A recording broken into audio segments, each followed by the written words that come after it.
Film अभिनेत्री Jacqueline Fernandes चाहती हैं कि महाठग या महाठगी के आरोपी सुकेश चंद्रशेखर का जो मनी लॉन्ड्रिंग का केस है, जो मामला है, उसमें ईडी ने जैकलिन पर जो केस दर्ज कर रखा है उससे उन्हें बरी कर दिया जाए, उन्हें हटा दिया जाए उनका नाम आरोपियों की लिस्ट से।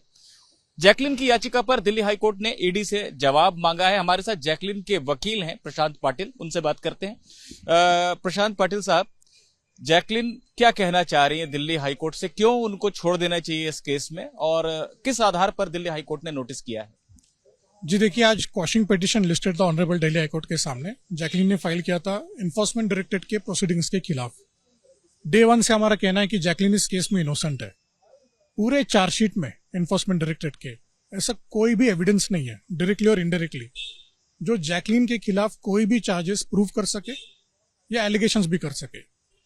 हमने पूरी चार्जशीट ऑनरेबल हाईकोर्ट के सामने लगाई और उसमें देख के ये दिखाया कि इसमें कोई भी एलिगेशंस नहीं है जिसकी वजह से जैकलिन के खिलाफ कुछ एलिगेशन सिद्ध हो सकते हैं। ये पहली बात है। दूसरा, एक लीगल सबमिशन जो बहुत जरूरी था। दिल्ली पुलिस ने इस मैटर का इन्वेस्टिगेशन किया है। इन्फोर्समेंट डायरेक्टरेट से पहले दिल्ली पुलिस ने इस मैटर में केस फाइल करी थी और सुकेश के खिलाफ और बाकी अक्यूज्ड के खिलाफ इन्होंने इन्वेस्टिगेशन कैरी आउट किया था। दिल्ली पुलिस के इन्वेस्टिगेशन में, डिटेल्ड इन्वेस्टिगेशन में, जैकलिन को भी बुलाया था, जैकलिन का भी स्टेटमेंट लिया था और दिल्ली पुलिस ने यह कंक्लूड किया कि जैकलिन इनोसेंट है, वो विक्टिम है इस केस की। इसलिए जैकलिन को दिल्ली पुलिस ने एक सरकारी गवाह, प्रोसिक्यूशन विटनेस करके अराइन किया। उनका स्टेटमेंट भी कोर्ट ने रिकॉर्ड किया। उसी फैक्ट्स के आधार पे जब दिल्ली पुलिस का कहना है कि जैकलिन इनोसेंट है, तो उसी केस पे, उसी फैक्ट्स पे एनफोर्समेंट डायरेक्टरेट उनको अक्यूज नहीं बनाई जा सकती, ऐसा हमारा आज सबमिशन था। इस सबमिशन को सपोर्ट करने के लिए हमने कुछ सुप्रीम कोर्ट के जजमेंट्स रखे, उसके ऊपर एट लेंथ आर्ग्यूमेंट्स हुए। ऑनरेबल कोर्ट ने रिट पिटीशन को एडमिट किया हुआ है। अब नोटिस इश्यू हुए एनफोर्समेंट डायरेक्टरेट को रिप्लाई फाइल करने के लिए और 29 जनवरी 2024 को फाइनल आर्ग्यूमेंट है। लेकिन ईडी ने इश्यूएंस ऑफ नोटिस को बहुत वेहेमेंटली, बहुत दृढ़ता के साथ अपोज किया। कहा कि उदाहरण भी दिया ईडी के वकील ने कि अगर कोई डकैती का मामला है और कोई उसमें विटनेस है और बाद में उसी विटनेस को कोई पैसा पहुंचता है तो फिर मनी लॉन्ड्रिंग का केस तो बन जाएगा। ये दो अलग अलग बातें हैं। तो आप लोग इसको कैसे, आप इस दलील को कैसे आप आगे उसका खंडन करेंगे?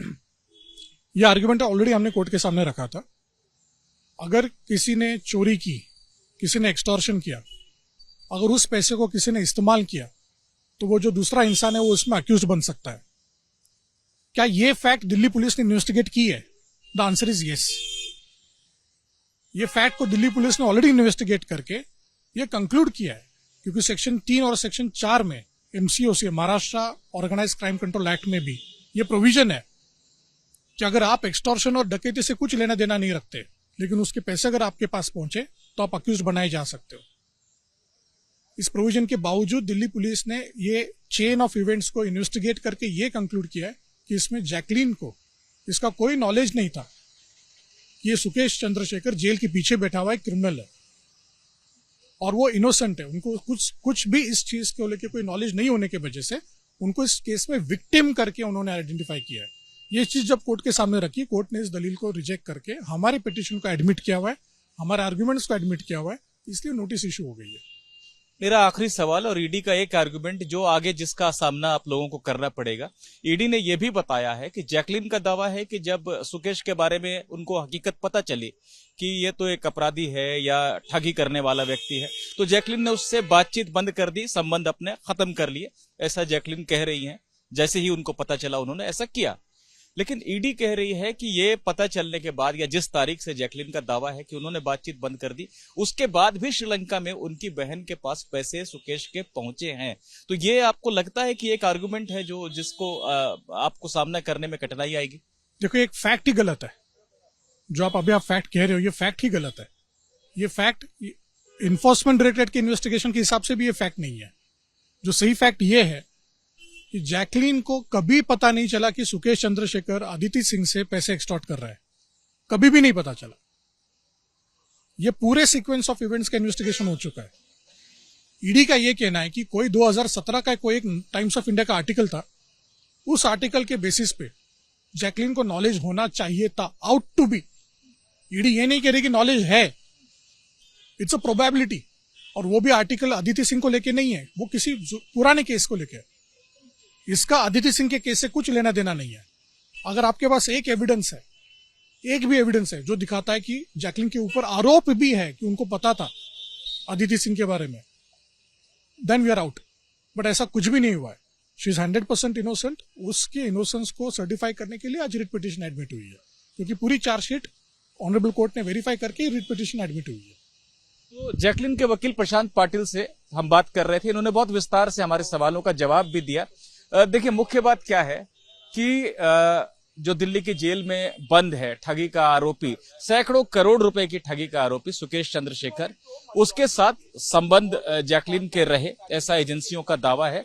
और उसने जो सैकड़ों करोड़ की ठगी की, उसका काफी बड़ा हिस्सा जैकलिन के पास भी पहुंचा। इस आधार पे या इस आरोप में ईडी ने जैकलिन को आरोपी बना रखा है। लेकिन जैकलिन का कहना है कि सेम मैटर, बिल्कुल इसी मामले को दिल्ली पुलिस की आर्थिक अपराध शाखा ने भी इन्वेस्टिगेट किया और उसने ये पाया कि जैकलिन एक पीड़िता है, अपराधी नहीं है। उसको नहीं पता था कि सुकेश कौन है और वो जो पैसे दे रहा है वो ठगी के या चोरी के या गलत काम से एक्वायर्ड पैसे हैं।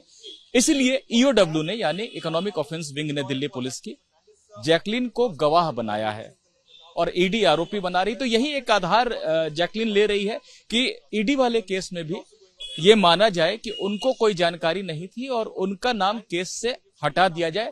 ज्यादा से ज्यादा एक विटनेस या गवाह के तौर पे वो केस में रहें, एक आरोपी के रूप में नहीं। ये पूरी लीगल दलील जो है बहुत विस्तार से सुनवाई हुई और उसके बाद दिल्ली हाईकोर्ट ने नोटिस जारी कर दिया, जहां पर कि जैकलिन के वकील ये उम्मीद जता रहे हैं कि 29 जनवरी को जब आगे सुनवाई होगी तो जैकलिन का नाम इस केस से, ठगी के इस केस से हट जाएगा। बहरहाल ये जो कुछ भी होगा ये आगे 29 जनवरी को ही पता चलेगा। निपुण सहगल, एबीपी न्यूज, दिल्ली।